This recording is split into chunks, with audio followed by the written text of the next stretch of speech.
이 땅에 살아가는 모든 사람들은 소원이 다 있습니다. 소원이나 소망을 가진 채 살아가고, 특별히 요즘처럼 이렇게 한 해를 시작할 때 소원, 소망 전부 다 가지고 시작을 합니다. 그 소원을 빌기 위해서 사람들은 산으로 가기도 하고, 정동진에 있는 바다로 가기도 하고, 또 불교 신자들은 절로 가서 자신의 의지하는 대상에게 자신의 마음의 소원을 빌기도 합니다. 여러분과 제가 우리의 평생 동안 우리 소원이나 소망은 끊임없이 우리 마음속에서 일어나지만, 시간이 지나고 보면 그것들 중에 우리 원하는 대로 이루어지는 것도 있지만 실제로는 이루어지지 않는 것도 또 얼마나 많습니까? 우리 성도들의 새해 기도 제목이나 그러한 소원들은 얼마나 또 많이 응답이 되고 있을까, 이것을 생각해 볼 필요도 있습니다. 여러분과 제가 원하는 것이, 우리의 소원들이, 우리의 소망들이, 우리의 기도 제목들이 모두가 다 응답된다면 그거 얼마나 좋겠습니까? 그러나 실제로는 또 그렇지 못하지 않습니까? 오늘 우리가 읽은 이 말씀 속에서 자신의 간절한 소원이 있었는데 그것이 딱 한 번에 응답이 된 한 여인을 우리는 만나게 됩니다. 가나안 여자라고 오늘 성경이 묘사를 하고 있으니까, 이 여자는 당시에 멸시받고 무시당하던 이방인이었습니다. 정통 유대인이 아니었습니다.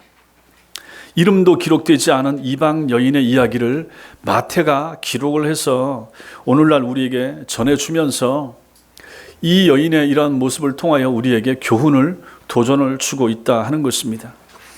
우리는 이 이야기 속에서 나타나는 주님을 봐야 됩니다. 예수님의 행동, 예수님의 말씀, 그것을 통하여 우리가 교훈받을 것이 있습니다. 우리가 사랑하는, 그리고 우리를 사랑하시는 주님이 어떤 분이신지 다시 한번 확인하게 되는 것입니다. 그래서 제가 자주 말씀드리지만 성경을 읽으면서 그 성경 속에서 항상 하나님을 발견하고 예수를 발견하시라 말씀을 드립니다. 구약 성경 속에서는 하나님이 어떤 분이신지, 또 그 하나님이 어떤 일을 하셨는지, 신약에서는 예수님이 어떤 분이셨고 어떤 말을 하셨고 예수님의 의도가 무엇이었는지 늘 그것을 발견해야 됩니다. 오늘 이 말씀을 통하여 성령께서 여러분과 저에게 은혜 주시길 바랍니다. 먼저 우리는 이 말씀 속에서 침묵하시는 예수님을 보게 됩니다. 예수님의 침묵을 우리는 봅니다. 22절 말씀에 가나안 여인 하나가 그 지경에서 나와서 소리를 질렀다라고 말합니다. 이것을 똑같은 말씀을 다루고 있는 마가복음 7장 26절에 보면 이 여인을 수로보니게 족속 이렇게 밝히고 있습니다. 수리아, 페니키아 쪽에 살고 있는 이방인인 거죠. 이 여인은 지금 다른 지방에 있다가 예수께서 두로와 시돈 지방에 오셨다라고 하는 소문을 듣고 그 예수님 만나려고 찾아온 것입니다. 왜 그렇습니까? 문제가 있는 거죠. 문제가 뭡니까? 자기 딸이 귀신이 들린 거예요.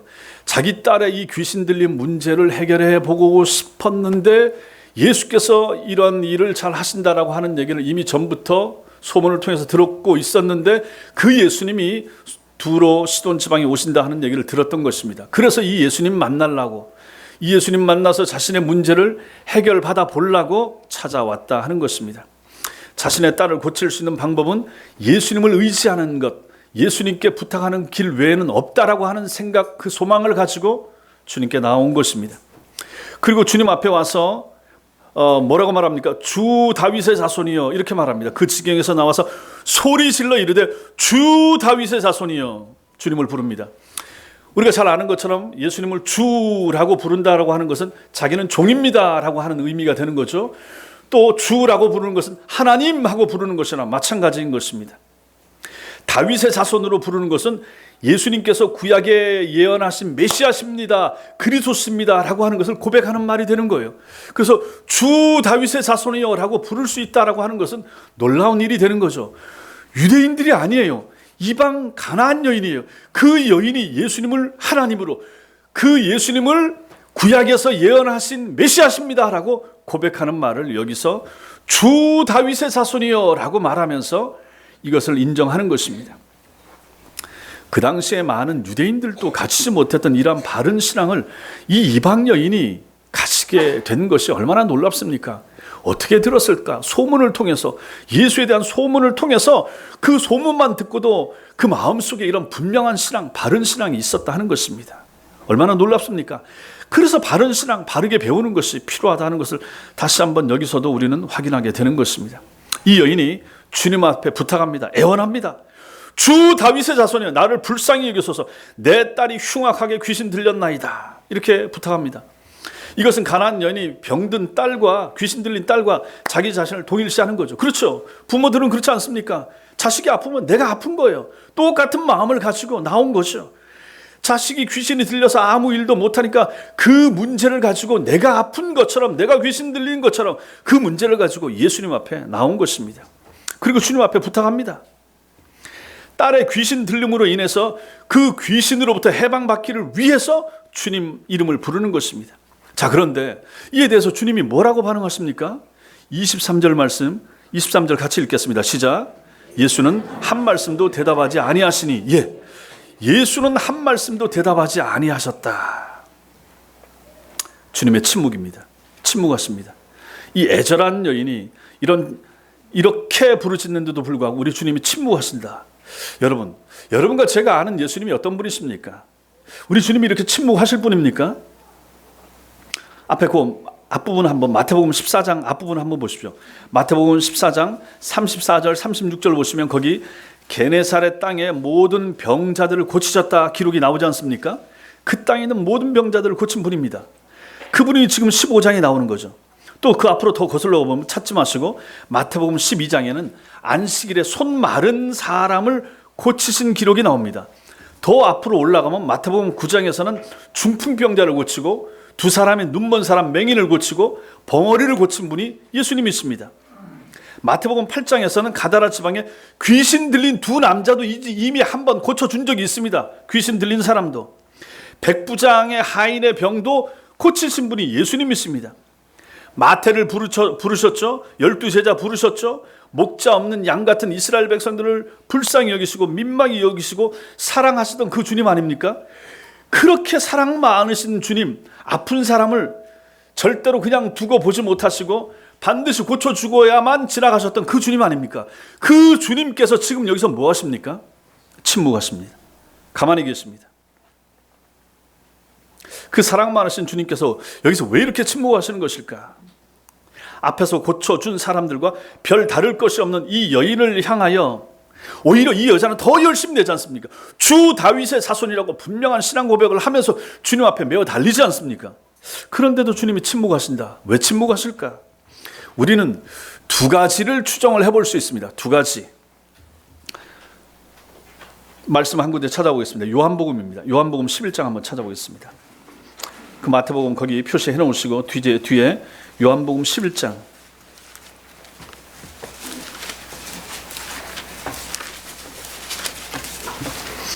요한복음 11장 4절부터 6절까지 요한복음 11장 4절에서 6절 같이 읽겠습니다. 시작. 예수께서 들으시고 이르시되 이 병은 죽을 병이 아니라 하나님의 영광을 위함이요 하나님의 아들이 이로 말미암아 영광을 받게 하려 함이라 하시더라. 예수께서 본래 마르다와 그 동생과 나사로를 사랑하시더니 나사로가 병들었다 함을 들으시고 그 계시던 곳에 이틀을 더 유하시고. 여기서도 보면 보십시오. 우리가 잘 아는 죽었던 나사로가 4일 만에 살아나는 것을 보게 됩니다. 그런데 나사로가 병들었다. 나사로와 그 두 누이들 예수님과 친합니다. 근데 그 친했던 사람들에게서 나사로가 병들었다, 죽을 병이 들렸다 하는 얘기를 들으셨는데 오늘 여기 6절 말씀 보니까 그 계시던 곳에 이틀을 더 유하시고 이틀 동안 안 가셨습니다. 더 기다렸습니다. 그 기다리는 사이 어떻게 됩니까? 죽고 말았습니다. 아니 예수님 좀 일찍 가셔서 위독한데 고쳐주셨으면 좋았을 텐데 예수님이 이틀을 더 지체하심으로 말미암아 죽고 말았던 거죠. 우리는 이 내용을 압니다. 죽은 지 4일 된 사람을 결국은 예수님이 가서 무덤 안에 있는 사람을 고쳐냅니다. 왜 그러셨을까? 이것은 이유가 무엇입니까? 읽었던 4절입니다. 예수께서 들으시고 병들었다는 얘기를 들으시고 이르시되 이 병은 죽을 병이 아니다. 이 병, 나사로가 병든 거 하나님의 영광을 위해서 병들었다. 하나님의 아들이 내가 이것으로 말미암아 영광을 받게 될 것이다. 이게 무슨 말입니까? 결국 예수께서 찾아가셔서 그를 살려낼 것을 예수께서 이미 말씀하시는 거죠. 그러면 이 사람은, 나사로는 병을 고쳐줘서는 안 됩니다. 위중할 때 가만히 내버려 둬야 됩니다. 죽어야 됩니다. 죽어야 되는 거죠. 죽어야 더 하나님의 영광이 드러나는 거죠. 죽기 직전에 고치는 것과 죽은 다음에 죽은 지 4일 된 사람, 장사 지내고 무덤 안에 있는 사람 살려내는 것과 죽기 전에 숨이 넘어가려고 하는 사람 고치는 것과 하나님이 어떤 일을 통해서 영광을 더 크게 받으시겠습니까? 당연히 죽었다가 살아난 사람이 하나님께 더 크게 영광을 돌리게 된다는 것이죠. 주님은 이것 때문에 지체하신 거예요. 이것 때문에 기다리신 것입니다. 하나님의 영광을 위하여 침묵하신 것이죠. 그렇다면 오늘 주님께서 이렇게 애절하게 부르시는 이 가나안 여인의 부르심에 침묵하신 이유는 하나님 영광 때문에 이때는 금방 안 고쳐주셨구나, 이렇게 우리는 충분히 생각할 수가 있다 하는 것입니다. 오늘날에도 마찬가지입니다. 주님은 여러분과 제가 기도할 때 우리의 기도에 침묵하심으로써 어떤 때는 더 크게 영광을 받으시기도 한다 하는 사실을 우리는 생각해야 됩니다. 우리의 깊은 좌절을 통해서도 하나님의 영광을 받으십니다. 우리가 좌절하고 낙담하고 그래서 오히려 하나님을 더 많이 의지하게 돼서 더 간절히 기도하고 부르짖게 됐을 때 하나님께서 찾아오셔서 그 문제를 해결해 주시면 얼마나 하나님께 크게 영광이 되겠습니까? 이런 면들 때문에 하나님께서 침묵하기도 한다. 내가 이렇게 기도하는데, 내가 이렇게 간절히 부르짖는데 그럼에도 불구하고 하나님이 내게 침묵하시고 가만히 계실 수도 있다 하는 것을 결코 놓쳐서는 안 된다 하는 것입니다. 또 하나 하나님이 예수께서 여기서 왜 침묵하셨는가? 그것은 우리의 신앙의 성숙을 위해서 우리 주님이 침묵하기도 하신다 하는 것입니다. 만약에 여러분과 제가 우리가 기도할 때마다 즉시 응답된다면 우리 마음 같으면 좋겠죠. 내가 기도하면 금방 응답되고 한 번에 기도할 때마다 응답되면 얼마나 좋겠습니까? 그러나 우리 주님이 그렇게 하십니까? 많은 경우에 그렇게 안 하십니다. 그렇게 안 하시니까 우리는 어떻게 합니까? 더 많이 엎드리게 되는 거죠. 더 자주 기도하게 되는 거죠. 우리가 하나님을 더욱 사랑하며 신뢰하며 믿음이 자라가는 것은 언제입니까? 주님이 침묵하시기 때문에, 주님이 지체하시기 때문에 우리의 신앙이, 우리의 믿음이 더 자라가는 거예요. 만약에 우리가 아이들을 키우면서 아이들이 원하는 대로 요구하는 것을 다 들어주면 어떻게 됩니까? 애들이 더 착하고 반듯하고 인격적으로 훌륭한 아이들로 자라갑니까? 안 그런 경우 많이 보잖아요.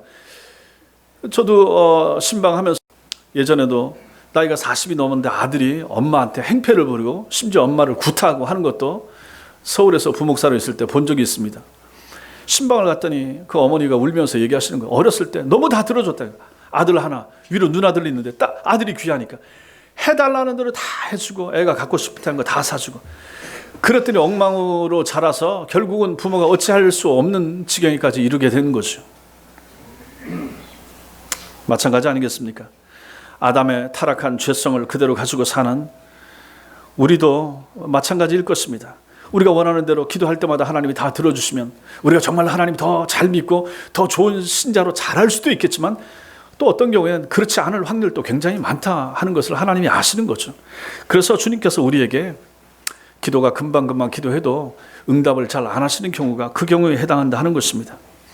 그래서 하나님은 우리에게 자주자주 침묵하시고 여러분과 제가 침묵의 긴 터널을 통과하도록 하나님이 그대로 내버려 두시는 것입니다. 그리고 그 속에서 주님만 더욱 의지하게 만들어 주시는 거죠. 하나님이 침묵하시기 때문에 주님 앞에 나갑니다. 그래서 기도합니다. 한 번 기도하고 안 되니까 5번 기도하고 10번 기도하고, 주님은 왜 가만히 계십니까? 주님은 왜 가만히 계십니까?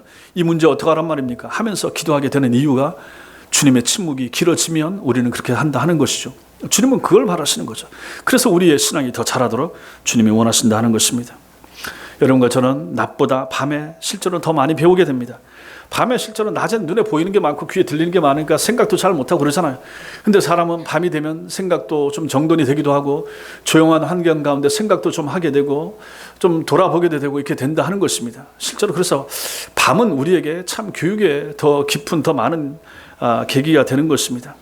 하나님께서 그래서 우리에게 우리 인생에 우리 삶에 밤을 종종 허락하시는 것입니다.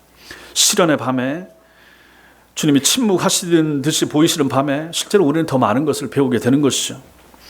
우리의 기쁨의 순간보다는 실제로는 우리의 슬픔의 시간들을 지나면서 우리는 하나님을 더 많이 배우게 되고 하나님을 더 가까이 하게 되는 것입니다.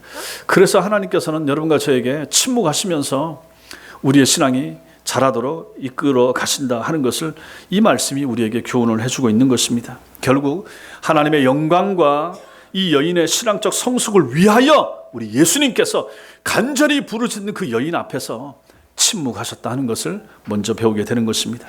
두 번째, 오늘 말씀에서 우리는 예수님이 거절하시는 것을 보게 됩니다. 23절에 제자들이 와서 청하여 말하되 그 여자가 우리 뒤에서 소리를 지르오니 그를 보내소서 이렇게 말합니다. 예수님께서 침묵하시니까 제자들이 나섭니다. 여기서 보내소서, 이것은 예수님 귀찮으니까 빨리 고쳐서 좀 보내버리시죠, 이런 뜻입니다. 그 여인을 불쌍히 여겨서 이 말을 한 것이 아닙니다. 그 여인이 뒤에서 악쓰듯이 소리를 지르면서 예수님 예수님 도와주세요, 주 다윗의 자손이여 날 좀 도와주세요, 이렇게 계속 부르짖고 소리를 지르니까 여기 소리 지르다라고 하는 단어가 반복을 나타내는 현재형으로 쓰이고 있습니다. 그러니까 계속해서 이걸 얘기하는 거죠. 주님 앞에 계속해서 반복하고 계속해서 소리 지르고 있었다 하는 내용이 되는 것입니다. 제자들은 이게 싫었던 거죠. 이 소리가 듣기 싫은 거예요. 귀찮은 거죠. 그래서 소리 지르면서 따라오는 그 여인을 멈추고 싶었던 거죠. 그래서 주님 앞에 주님 그냥 고쳐서 돌려보내세요, 귀찮습니다, 이런 투로 이 말을 한 거예요. 이때 주님이 뭐라고 말씀하십니까? 24절입니다. 24절 같이 읽겠습니다. 시작. 예수께서 대답하여 이르시되 나는 이스라엘 집에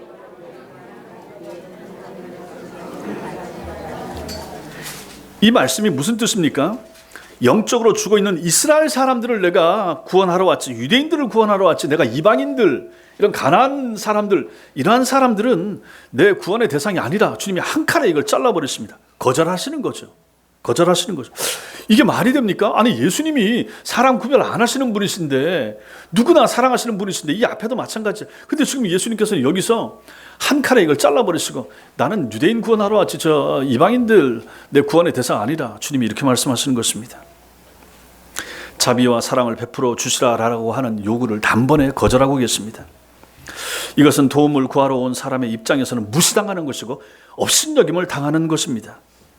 이러한 주님의 냉정하심도 우리 앞에서 주님이 침묵하신 거하고 마찬가지로 이유가 무엇이겠습니까? 그 여인의 신앙의 성숙, 또 그 여인의 신앙을 시험해 보기 위해서 주님이 이렇게 하시는 것입니다. 자, 이렇게 하시니까 가나안 여인이 어떻게 반응합니까? 25절입니다. 25절 같이 읽겠습니다. 시작. 여자가 와서 예수께 절하며 이르되 주여 저를 도우소서, 주여 저를 도우소서. 이 여인이 자존심이 상해하면서 뭐 집으로 돌아간다든지 뭐 이렇지 않습니다. 뭐 삐친다든지 그렇지 않습니다. 어떻게 합니까? 더 예수님께 가까이 나아오고 있습니다. 그리고 예수님께 엎드려 절을 합니다. 단 한 번만이 아니고 여기 절하며가 이것도 현정입니다. 계속해서 절하는 겁니다. 절하다라고 하는 의미가 뭐냐면 예배하다라고 하는 의미가 들어있는 것입니다. 그러므로 이 여인은 주님을 신적 존재로 여기면서 그 앞에 절하고 경배하면서 엎드리면서 날 도와주세요, 날 도와주세요 하면서 끊임없이 주님 앞에 엎드리고 있다 하는 것입니다. 모욕당하면서 이렇게 완전히 무시당하면서 거절당하면서도 불구하고 주님 앞에 도와주세요라고 절하는 이 여인의 모습을 여기서 보고 있는 것입니다. 여기 저를 도우소서라고 말합니다. 여기 도우소서는 위험에 빠진 사람의 울부짖는 소리를 듣고 달려가다, 그런 뜻이 있습니다. 다급함과 절실함이 보여지는 말이 되는 것입니다.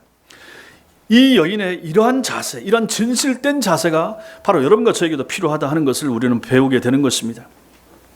주님이 침묵하셔도 여러분과 저는 포기해서 안 됩니다. 주님이 거절하신다고 할지라도, 혹시라도 거절하는 것처럼 보인다 할지라도 우리는 주님 앞에 나아가야 됩니다.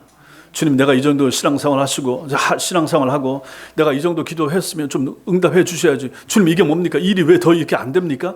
더 내가 원하는 방향과 반대로 갑니까? 주님 거절하신 겁니까? 이렇게 따져서는 안 된다 하는 것입니다.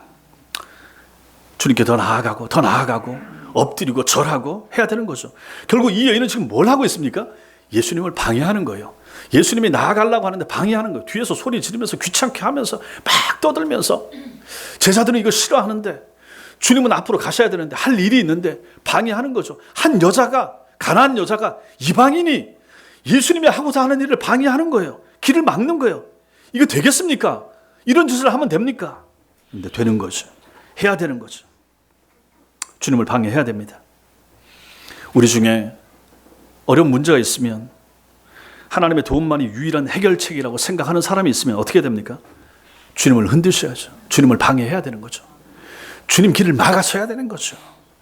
왜 침묵하시고 왜 응답하지 않으시냐고 주님을 방해해야 됩니다. 여러분의 기도로 하늘나라가 시끄러울 정도로 방해하는 것이 필요하다 하는 것입니다. 응답할 때까지 기도해야 되는 거죠. 집에서도 기도하고 교회에서도 기도하고 틈나는데도 기도하면서. 그럴 일은 없겠지만 하나님께서 쟤 너무 시끄럽다, 쟤 너무 기도한다, 일을 못하겠어 라고 생각하실 정도로까지 그러한 방해하는 마음과 열정이 여러분과 저에게 필요하다는 것입니다. 이 여인이 지금 이렇게 하고 있거든요. 침묵하셔도 계속해도 나아가고, 거절을 하는데도 불구하고 나는 저 유대인들 때문에 왔지 개 같은 이방인들 때문에 온 거 아니야 라고 이렇게 거절하심에도 불구하고 끊임없이 주님 앞에 나가서 절하면서 엎드리면서 예배드리면서 기도하는 이 여인의 모습을 보시라 하는 것입니다. 나를 불쌍히 여겨달라고, 내 영혼을 구원해달라고, 내게 믿음을 달라고 그렇게 흔들면서 방해하는 것이 필요하지 않겠습니까? 이러한 열심들이 여러분과 저에게 필요한 것입니다. 저도 마찬가지고 여러분도 마찬가지고, 심지어 여러분들 목사도 방해해야 되는 거죠. 목사님, 성경 읽다가 이게 무슨 뜻입니까? 아니, 목사님 내 기도 좀 해주세요. 좀 이런 거 필요합니다. 뭐 지난주에 오셨던 목사님은 10시 넘으면 뭐 목사님한테 뭐 전화도 하지 마. 하도 괜찮아요. 저는 뭐 예전에 제가 부목사로 있을 때 배운 것이 24시간 절대로 전화 끄지 마라. 무슨 일이 밤에 어떤 일이 생길지 모르는데 목사가 전화 끊으면 어떡하냐. 아니, 병원이나 구급실, 응급실 이런 데 뭐 문 닫습니까? 안 됩니다. 살릴 사람이 있거든요. 마찬가지입니다. 언제든지 여러분들이 저에게 전화하셔도 되고 찾아오셔도 되고 저를 방해하십시오. 귀찮게 하십시오. 괜찮습니다. 제가 감당할 수 있는 범위 내에서 할 수가 있는 거죠. 해야 되는 것이죠. 또 여러분들 조장님들한테 전화하시고 조장님 내 기도 먼저 해주세요. 아니면 뭐 우리 집에 신방 와주세요. 이런 열심들, 이게 필요하다는 것입니다. 너무 신사적으로 신앙생활을 하려고 하지 마시고, 그렇다고 예의 없이 하라는 것은 아니지만 하나님 앞에서 우리가 좀 열심을 내야 될 부분, 그것들은 필요하다 하는 것이죠. 지금 이 여자는 이거 무리한 거 아닙니까? 예수님이 지금 중요한 일을 하셔야 되고 더 큰 일도 있는데 이방 여자 하나가 뒤에 와서 방해하면서 자기 딸 귀신 들렸다고 고쳐달라고 이렇게 부르짖고 적당하게 하다 그냥 가든지 해야 되는데 포기하지 않잖아요. 주님이 원하시는 것이 바로 이런 모습이라 하는 것입니다. 주님 앞에 여러분과 제게 주님이 원하시는 모습이 바로 이런 모습이 되는 거예요. 방해하는 거죠. 성경 알려달라고, 내 기도 먼저 해달라고, 좀 그런 열심들이 제게 필요한 거죠. 여러분들 중에 저한테 신방 와달라고 한 사람 누가 있습니까? 가겠다고 하면 다음에요 하는 사람만 있지 와달라고 하지 않는 거예요. 저는 편한데 이게 편한 게 좋은 겁니까? 여러분들이 저를 귀찮게 해야 되는 거예요. 목사는 여러분들 때문에 존재하는 사람입니다. 그냥 여러분 부탁드립니다. 월요일 날은 뭐 목사님 쉬는 날 우리 목사님 바쁘셔서, 가만히 보면 여러분들이 그 핑계로 삼는 거지 정말로 저를 생각해서 하는 게 아닌 거예요. 그런 말 하지 마세요. 제가 분명히 설교 시간에 얘기하고 그런 말 하지 마시라고 그랬습니다. 우리 목사님 바쁘셔서 이 일 안 바쁩니다. 별로 바쁘지 않아요. 그냥 주로 교회에 있고, 제가 바쁜 건 성도들 위해서 바쁜 것이고, 제가 해야 될 일은 성도들 위해서 기도하고 여러분들 신방하고 여러분들을 위해서 말씀 준비하고, 그게 제가 하는 일입니다. 그게 목사가 할 일입니다.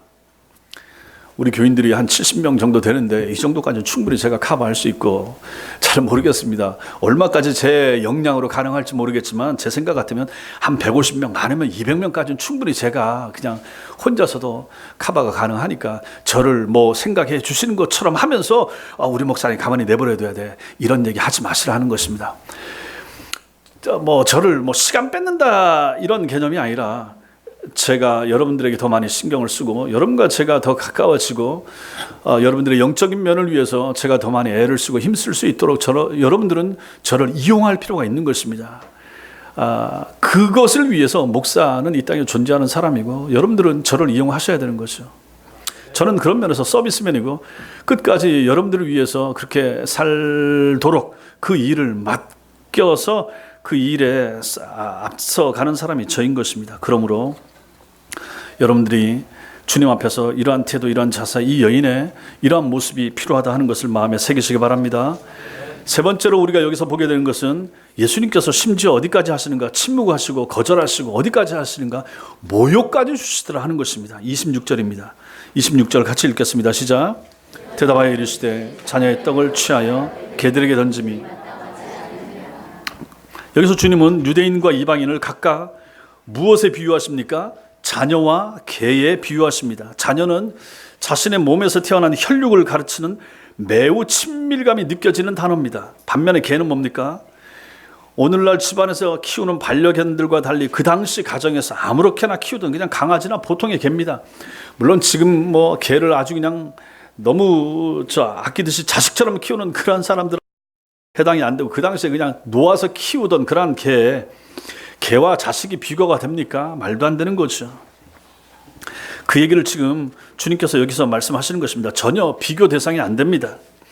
침묵하시던 주님, 거절하시던 주님이 이제는 한 걸음 더 나아가셔서 그 이방 여인을 자기 앞에 나와서 도와달라고, 내 딸의 귀신 들린 것을 고쳐달라고 부탁하는 이 이방 여인을 주님이 뭐라고 말씀하십니까? 개 같다, 저 개한테, 이렇게 말씀하시는 거죠. 개들에게 내 자녀의 떡을, 내 자녀에게, 유대인들에게 줘야 될 은혜와 은총을, 병고침의 은혜를 내가 이방 여인에게, 너 같은 개들에게 내가 줄 수가 없다, 이 말씀을 하시는 거예요. 이거 얼마나 모욕입니까? 자녀에게 줄 떡을 개들에게 줄 부모는 없을 것이라. 당연히 그렇죠. 그런 보편적인 판단 기준을 가지고 가나안 여인에게 이 말씀을 하시는 주님은 무엇입니까? 그 여인의 믿음을 시험하시는 거죠. 침묵과 거절과, 그래도 가까이 오니까 이제 모욕을 주면서까지 이래도 네가 어떻게 할래 하는 모습을 주께서 보고자 하시는 것입니다.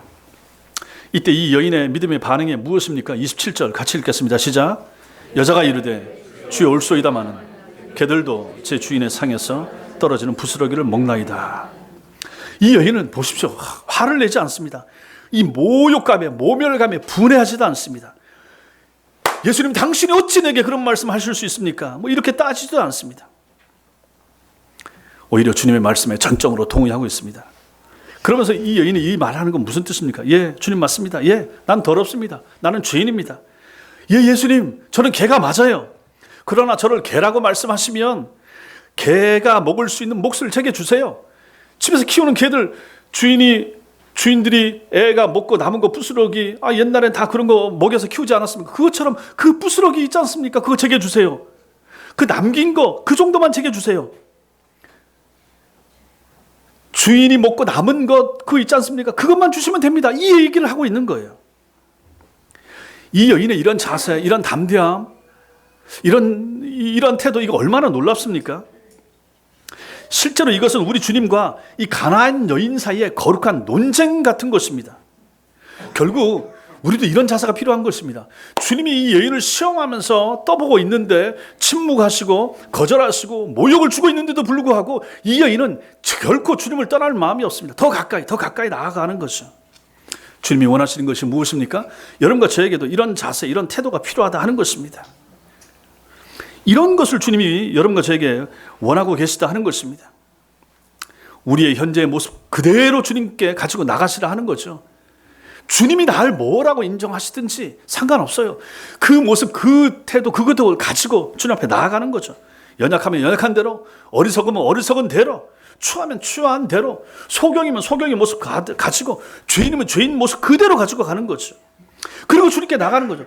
그리고 주님 앞에 논쟁하는 거죠. 예, 주님, 나는 이렇습니다. 근데 주님 도와주셔야죠. 내가 이 상태라면 내가 어떻게 살겠습니까? 내가 몸이 이런데 주님 당신이 안 고쳐주면 어떻게 하겠습니까? 이건 병원에서 못 고치고 다른 사람 어떻게 할 수 없습니다. 주님만이 하셔야 됩니다. 주님, 날 돌봐주세요. 이 땅에 내 문제 해결해 줄 사람 주님밖에 없습니다. 이러한 자세, 이러한 태도를 가지고 주님 앞에 나가는 것이 필요하다 하는 것입니다.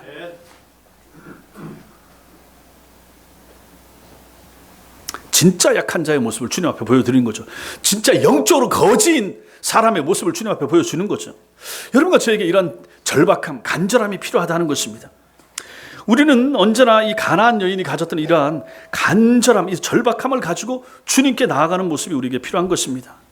근데 요즘은 그런 자세나 태도를 가진 사람들이 많지가 않습니다. 예수님 믿은 지 오래되면 오래될수록 사람들이, 성도들이 더 점잖아지는 거죠. 그리고 더 무덤덤해지고 그런 자세를 가지고 교회를 오고 예배를 드리고 이럽니다. 때로는 너무 거룩해져서 이제는 하나님의 은혜가 없어도 괜찮습니다. 때로는 주님 은혜 조금만 줘도 괜찮습니다. 이 정도로 배부른 그러한 모습들이 우리 성도들의 모습 가운데서 자주자주 비춰지는 것입니다. 여러분, 저도 TV에서 이 TV 경연 프로그램들을 좋아하는데 그거 보면 3분, 4분 노래 한 곡 부르기 위해서 미스트롯 보셨습니까? 미스터 트롯 저도 그거 좋아하는데 야, 그거 하나 하기 위해서 노력하고 애쓰는 사람들의 그 비하인드 스토리 이런 모습들을 막 보여주잖아요. 그거 보면 야, 저렇게들 열심히 하는구나. 4분짜리 노래 하나 부르기 위한 그 절박함, 간절함. 제가 드라마나 TV에 나오는 것도 좋아하는 게 아니에요. 그런데 골목 식당에 백종원 씨 얘기하는 거 언뜻 보는데 백종원 씨가 책망하고 나무라는 사람이 누굽니까? 절박함이 없는 사람들, 간절함이 없는 사람들, 이 사람들을 나무라더라고. 그걸 이제 배워. 야, 그렇지. 저하고 저 백종원 씨하고 나이가 같은데, 야, 저런 면이 있구나. 나도 저런 걸 배워야지. 그러한 절박함, 간절함, 마찬가지 아니겠습니까?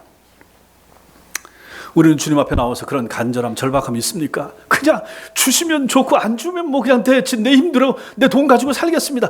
이 정도 적당하게 신앙생활을 하는 사람들이 너무너무 많은 거예요. 좀 교회 올 때, 예배 드릴 때, 기도할 때, 찬송 부를 때 좀 이런 절박함과 마음을 쏟고 내 삶 전부를 하나님 앞에 맡기고 주님, 우리 자식들 보세요. 하나님의 도우심이 필요합니다. 어립니다. 하나님의 지혜가 필요합니다.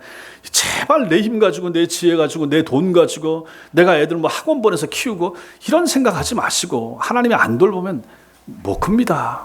남편 직장, 아내의 건강, 가족들의 건강, 부모님들의 안위 전부 다 하나님의 손 안에 있지 않습니까?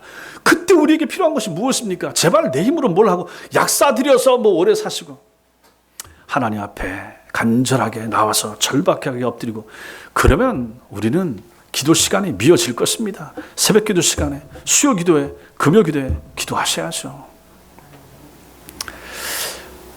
저도 목사이지만 지난 화요일까지 우리가 저 새벽 기도회 하고 여기 바닥 공사 뭐 저 왁스 청소하고 그러면서 이제 새벽 기도를 쉬었지 않습니까? 저도 스스로 제가 이 명절에 이럴 때 기도해야 되는데 마음은 있지만 시간 따로 내서 기도가 잘 안 되더라 하는 생각을 하게 되는 것입니다. 여러분들은 어떻습니까? 여러분들은 집에서 가족들 오시고 명절 모이고 음식 준비하고 하면서 시간 떼어넣어서 하나님 앞에 성경 보고 기도하셨습니까? 어렵습니다. 힘듭니다. 하나님 앞에서 시간을 내셔야 됩니다. 새벽에도 마찬가지고 수요일도 마찬가지고 금요일도 마찬가지고 주님 앞에 해야 될 하루에 읽어야 될 하나님의 말씀의 분량, 하나님 앞에 올려드려야 될 기도의 분량이 있지 않습니까? 해야 되는 거죠. 세상은 우리 도와주지 않습니다. 마귀 사단은 우리로 하여금 기도하도록 예수 잘 믿도록 성경 읽을 수 있도록 예배 잘 드리도록 허용하지 않아요. 어제가 설날이고 또 다음에 언젠가는 또 무슨 뭐 주일날이 설날일 수 있고 실제로 그것이 우리와 무슨 상관이 있겠습니까? 라고 하는 마음을 가지고 우리가 예배 생활, 믿음 생활 해야 되지 않겠습니까? 명절이면 일이 빠지고 또 무슨 날이면 일이 휩쓸려서 교회 빠지고 쉬고 여러분과 저에게 절박함이 필요합니다. 가장 중요한 것은 예배입니다. 가장 중요한 것은 하나님의 얼굴을 배우는 것입니다. 가장 중요한 것은 하나님 앞에 기도하는 것입니다. 가장 중요한 것은 하나님을 바르게 높이고 예배하고 하나님의 사람들과 함께 하나님의 교회에서 하나님을 바르게 높이는 것. 이것이 성도 삶에 있어서 가장 귀중한 것입니다. 이런 절박함과 이런 간절함이 여러분과 저에게 필요한 것입니다. 성도 여러분, 주님이 침묵하실 때, 주님이 거절하실 때, 주님이 우리를 치욕스러운 환경에 내버려 두실 때도 주님 곁을 떠나서는 안 되는 것입니다. 더 가까이 나가셔야 되는 거죠. 더 간절하게 엎드리셔야 되는 거죠. 야복강 나루토의 야곱처럼 논쟁하면서 주님 앞에 씨름해야 되는 거죠. 나를 축복하옵소서, 형님이 날 죽이려고 합니다. 살려주셔야 됩니다 하는 절박함이 필요한 거죠. 이 절실함을 잃어버리면 간절한 기도가 나오지 않는 것입니다. 그런 간절하지 않은 기도를 주님께서 왜 하늘에서 응답하셔야 되겠습니까? 나는 스치듯 그냥 기도해놓고 하나님은 응답 안 했다고 이렇게 얘기하시겠습니까? 안 되는 것입니다.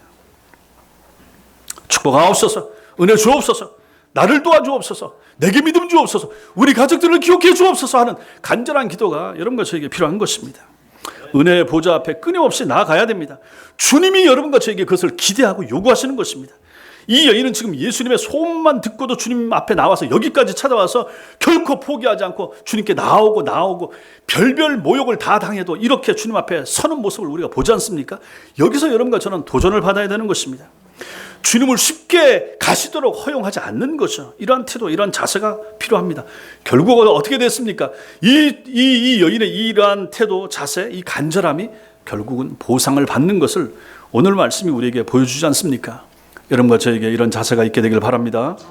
마지막으로 우리는 예수님의 칭찬을 여기서 보게 됩니다. 개처럼 취급하신 주님의 모욕적인 말을 듣고도 겸손하게 주님의 자비와 긍휼을 구했던 그 여인을 향한 우리 주님의 반응이 28절입니다. 28절 같이 읽겠습니다. 시작. 이에 예수께서 대답하여 이르시되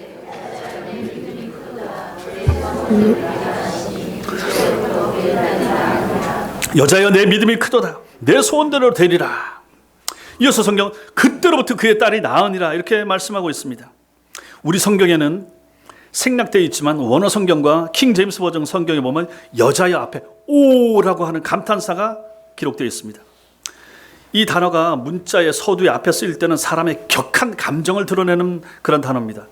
기대를 훨씬 넘어서는 가나안 여인의 믿음에 대하여 너무나 감격한 예수님의 감정이 이 단어를 통해서 나타나는 것입니다. 여자여가 아니라 오 여자여 이렇게 되는 거죠. 마태복음 14장 31절에서 자신과 동고동락하던 예수님의 제자들조차 의심하던 그 불신앙을 보이니까 예수님께서 뭐라고 그랬습니까? 믿음이 작은 자여 왜 의심하였느냐 이렇게 하신 것을 볼 때 이 여인의 이 믿음이 얼마나 놀랍습니까? 예수님이 그렇게 데리고 다니면서 가르치고 있는 제자들마저도 그런 믿음이 없어서 믿음이 작다라고 책망하셨는데 어디서 듣도 보도 못한 가나안 이방 여인이 오셔서 와가지고 주님 앞에 엎드려서 주님 앞에 계속 나오고 매달리는 이 모습을 보고 이렇게 주님 앞에 고백하는 이 신앙을 볼 때 주님 마음이 너무 감격스러웠던 거죠. 그러니까 그냥 말할 수 없는 거죠. 오 여자여 하고 주님이 놀라시는 것입니다. 우리들 중에 주님이 감탄할 만한 믿음을 가진 성도들이 이 땅에 얼마나 되겠습니까? 우리 성도들 가운데도 마찬가지고 이 땅의 성도들 가운데 정말로 주님이 보셨을 때 감탄할 만한 믿음을 가진 목사들은 몇 명이나 될 것인가? 중직자들은 장로들은 몇 명이나 될 것인가? 오늘날 교회 중에 주님이 이렇게 칭찬하실 믿음 있는 사람들이 몇이나 되겠습니까? 오 김집사야, 오 이권사야, 오 누구야 이렇게 말할 수 있는 성도들이 교회들마다 몇이나 되겠습니까? 그리고 여기 크도다 이렇게 말씀하셔. 내 믿음이 크도다. 이것은 양에서 뿐만 아니라 질에 있어도 높다. 그 크도다. 크고 질도 뛰어나고 좋다. 너무너무 좋다. 네 믿음 여자여 내 믿음이 크도다. 그래서 내 믿음대로 되리라. 내가 바라는 만큼 내게 이루어지리라. 이 말씀이 되는 것입니다. 이 여인의 믿음에 비례하는 큰 결실, 큰 칭찬을 주님은 여기에 주고 계신 것입니다. 단번에 이 여인의 믿음이 응답받은 것이요. 주님의 칭찬과 상이 단번에 그녀가 바라던 만큼 그 여인에게 주어지고 있는 것을 오늘 말씀이 우리에게 보여줍니다. 이런 세상을 떠난 신교코 롯데그룹 회장은 78년도에 국민훈장 무궁화장을 받았다 하는 것을 제가 기록해서 본 적이 있습니다. 또 얼마 전에 세상을 떠난 코미디언, 원로 코미디언 중에 남보원이라고 하는 사람이 있었는데 그분도 봤더니 은관 문화훈장을 받았다. 이럽니다. 상을 받았다. 이분들은 정부로부터 칭찬과 상을 받은 거죠. 정부와 국가로부터. 제 큰아들 요한이가 얼마 전에 한 주 동안 휴가를 나왔었는데 부대 전차 포사격 경연대회에서 좋은 성적을 거두어서 사단장 표창을 받고 일주일 휴가를 나왔다. 이런 상, 표창장, 훈장 이것은 뭡니까? 사람들의 인정과 칭찬이 극대화된 모습이 되는 거죠. 그것을 다른 사람들에게 알리고 표현해주고 표시해주고 높여주고 기려주는 모습이 되는 것입니다. 상관이나 단체 혹은 국가로부터 상이나 훈장을 받는다라고 하는 것은 그 자신에게, 그 가족들에게 얼마나 큰 영광, 자랑, 기쁨이 되겠습니까? 그런데 만약에 여러분과 제가 우리 주 예수님의 칭찬을 받는다, 주님 앞에 칭찬을 받는다, 어떨 것 같습니까? 땅에서의 칭찬과 비교가 되겠습니까? 말도 안 되는 거죠. 물론 주님의 칭찬은 이 땅에서도 올 수도 있지만 궁극적인 칭찬은 하나님 나라 들어갈 때 우리에게 주어지게 될 것입니다. 그러려면 칭찬받을 일을 해야 되는 거죠. 주님의 칭찬을 위해서 여러분들이 지금 하고 있는 것이 무엇입니까? 주님의 칭찬받을 만한 그 무언가를, 그 무엇을 오늘 주님 앞에 하고 있습니까? 여러분들이 믿음 생활하면서 신앙 생활하면서 어떤 선한 일, 어떤 주님이 기억하실 만한 일, 어떤 주님이 상으로 되돌려 주실 만한 일을 지금 하고 계십니까? 생각하셔야 됩니다. 생각하셔야 됩니다. 학교에서는 상 안 받아도 상관없습니다. 졸업하면 되고 뭐 상 받는 애들도 있지만 못 받는 애들 더 많으니까 상관없어요. 그러나 신자는 다릅니다. 믿음 생활에 있어서 상이 있어야 됩니다. 상이 필요합니다. 주님 앞에 상이 필요합니다. 성경에 나오는 상들이 얼마나 많습니까? 그 중에 만약 하나라도 우리와 해당이 안 된다 그러면 그 무슨 주님 앞에서의 참 부끄러움입니까? 상이 필요합니다. 상에 대한 그런 마음과 열심들이, 욕심이 필요하다 하는 것입니다. 오늘 우리가 살핀 본문의 가나안 여인은 주님께서 믿음이 크다라고 칭찬한 유일한 사람입니다. 마태복음 8장 10절에 보면 이스라엘 중 아무에게서도 이만한 믿음 보지 못했다라고 주님이 칭찬하신 백부장도 있지만은 내 믿음이 크도다라고 칭찬하신 것은 오직 이 가나안 여인 한 사람밖에 없습니다. 우리 주님께서는 돈을 많이 모은 사람, 그래서 헌금 많이 한 사람 칭찬하지 않습니다. 교회를 크게 지어 바친 사람, 그런 사람 주님도 칭찬하지 않습니다. 성도를 많이 모은 목사 주님이 칭찬하지 않습니다. 주님이 칭찬하시는 것은 언제입니까? 여러분과 저희 믿음이 클 때, 우리의 믿음이 클 때 주님이 칭찬하십니다. 우리가 주님을 향하여 흔들리지 않는 믿음을 가질 때 주님 기뻐하시며 칭찬하십니다. 주님이 침묵하시고 거절하시고 심지어 모욕적인 환경에 내버려 둔다고 할지라도 주님을 향한 마음과 신앙과 의지가 변함이 없을 때, 주님 앞에 더 나아갈 때, 더 예배생활 잘할 때, 더 주님 많이 사랑할 때 주님은 기뻐하시는 거죠. 그리고 칭찬하시는 것입니다.